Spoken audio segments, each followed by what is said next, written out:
Hello दोस्तों, welcome to investment planning services. आज हम सामको म्यूचुअल फंड के नए इन्फो को डिस्कस करेंगे। सामको म्यूचुअल फंड ने स्पेशल अपॉर्चुनिटी फंड करके नया इन्फो लॉन्च किया है। तो देखते हैं कि जो स्पेशल अपॉर्चुनिटी फंड होते क्या हैं। तो बेसिकली ये एक टाइप के फ्लैक्सी कैप फंड होते हैं जो किसी स्टॉक्स में कोई अपॉर्चुनिटी देखते हैं कि इस कंपनी का स्टॉक अभी अंडर वैल्यूड है और सही रेट मिलने पे हम क्या करेंगे, इस पे इन्वेस्टमेंट कर देंगे तो ये हमको फ्यूचर में अच्छा खासा रिटर्न देगा। तो ऐसी अपॉर्चुनिटी को देखकर जो फंड पे इन्वेस्टमेंट करते हैं उनको बोलते हैं अपॉर्चुनिटी फंड। तो बेसिकली ये अपॉर्चुनिटी फंड स्टॉक स्पेसिफिक हो सकते हैं, कोई पर्टिकुलर किसी कंपनी पे अपॉर्चुनिटी मिल रही है किसी टाइम पे। सेक्टर स्पेसिफिक हो सकता है, जैसे आईटी सेक्टर से रिलेटेड कंपनीज हो सकती है कि आईटी सेक्टर में अभी उतना अच्छा अपॉर्चुनिटी नहीं मिल रही बट उनको फ्यूचर में लगता है कि अच्छा खासा रिटर्न आईटी सेक्टर दे सकता है तो उसमें अभी इन्वेस्टमेंट कर सकता है। इंडस्ट्री स्पेसिफिक हो सकता है, जैसे ऑटोमोबाइल इंडस्ट्री हो गई, ठीक है, थीम से कोई रिलेटेड हो सकती है, गवर्नमेंट पॉलिसी से रिलेटेड हो सकती है या इन्वायरमेंट चेंजेस से भी। बहुत सारे ऑप्शन होते हैं जो कि अपॉर्चुनिटी फंड कैटेगरी में लाई करते हैं। बेसिकली उन इन्वेस्टर के लिए ज़्यादा अच्छा रहता है जिनके पास थोड़ा सा माइक्रो ट्रेंड के बारे में आइडिया रहता है, ठीक है, थोड़ा सा ज़्यादा रिस्क लेना चाहते हैं क्योंकि ज़्यादा रिटर्न पाना चाहते हैं। तो ऐसे इन्वेस्टर के लिए ये फंड ज़्यादा सही है, ठीक है। जिन लोगों के पास ऑलरेडी SIP अलग अलग कैटेगरी में हो स्टार्ट हो रखी हैं, large cap, mid cap, small cap, ठीक है। इसके अलावा फ्लैक्सी कैप फंड में भी ले रखा है और इसके बाद भी वो देखना चाहते हैं कि थोड़ी सी हमें अपॉर्चुनिटी एक्स्ट्रा मिल जाए, थोड़ा सा हाई रिस्क कैटेगरी का इन्वेस्टमेंट करके हायर रिटर्न पा सकते हैं। तो ऐसे इन्वेस्टर के लिए फंड है।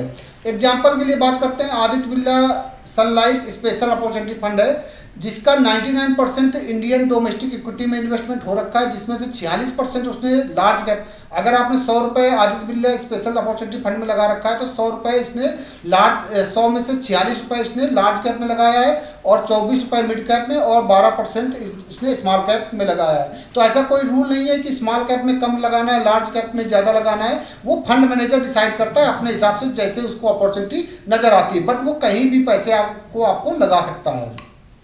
बात करते हैं सामको स्पेशल अपॉर्चुनिटी फंड के इन्फो की। तो ये flexi cap theme based fund है। 17 मई को इसका इन्फो ओपन हो गया था। आज है 18 मई जब मैं वीडियो रिकॉर्ड कर रहा हूँ, तो आपके पास एक दिन का टाइम निकल चुका है, लेकिन अभी भी आपके पास इन्वेस्टमेंट करने के लिए 12 दिन का समय है। ये इन्फो 31 मई 2024 का क्लोज होगा। उसके बाद आपको 5 वर्किंग डेज में आपको अलॉटमेंट मिल जाएगा। उसके बाद अगेन आप री इन्वेस्टमेंट कर सकते हो।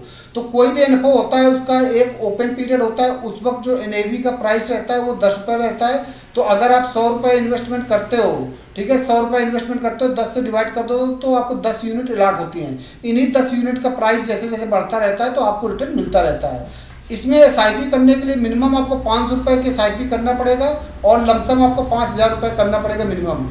सबसे बड़ी बात है कि इतना बड़ा एग्जिट लोड कोई भी नहीं लगाता म्यूचुअल फंड का। अभी तक मैंने इतने साल से काम करते हो गया म्यूचुअल फंड में और कई कंपनियों के एग्जिट लोड देखे, बट 2% का एग्जिट लोड सबसे ज़्यादा सामको म्यूचुअल फंड लगा रहा है। तो इस चीज़ को ध्यान रखना है। और इसने जो बाउंड पीरियड दिया है वो आपको 1 साल का दिया है कि अगर 1 साल से पहले पैसे को रिडीम करते हो तो आपको 2% का एग्जिट लोड देना पड़ेगा और 1 साल के बाद आपको कोई भी एग्जिट लोड अप्लीकेबल नहीं होगा। तो एग्जिट लोड तो सही है बट इतना ज़्यादा एग्जिट लोड भी नहीं सही है। But mutual fund long term के लिए होते हैं, तो अगर आप लॉन्ग टर्म का आपका अपना व्यू रखते हैं तभी जाके यहाँ पे इन्वेस्टमेंट करिए। कम से कम 5 से 7 साल का टाइम होराइजन रखिए, तब जाके आपके लिए ये अच्छा फंड रहेगा। निफ्टी 500 टोटल रिटर्न इंडेक्स इसका बेंचमार्क रहेगा कि देश की जो टॉप 500 कंपनीज हैं उनके रिटर्न को ये अपने कुछ कंपनीज को लेकर, ठीक है, जिन पे उसको अपॉर्चुनिटी लग रही है उसको बीट करने की कोशिश करेगा। वेरी हाई रिस्क कैटेगरी का फंड रहेगा क्योंकि ये पर्टिकुलर एक थीम बेस्ड फंड है। सिमिलर फंड के रिटर्न की बात करते हैं तो Aditya Birla special opportunity fund इसने 1 साल में 40% का रिटर्न दिया है, 3 साल में 18% का रिटर्न दिया है।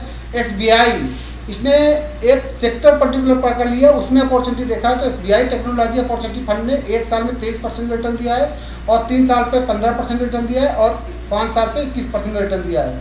सिमिलर मिड कैप में भी अपॉर्चुनिटी देखा है PGIM ने और HDFC ने। तो 1 साल में इसने 26% रिटर्न दिया है, 3 साल में 18% रिटर्न दिया है और 5 साल में 26% रिटर्न दिया है।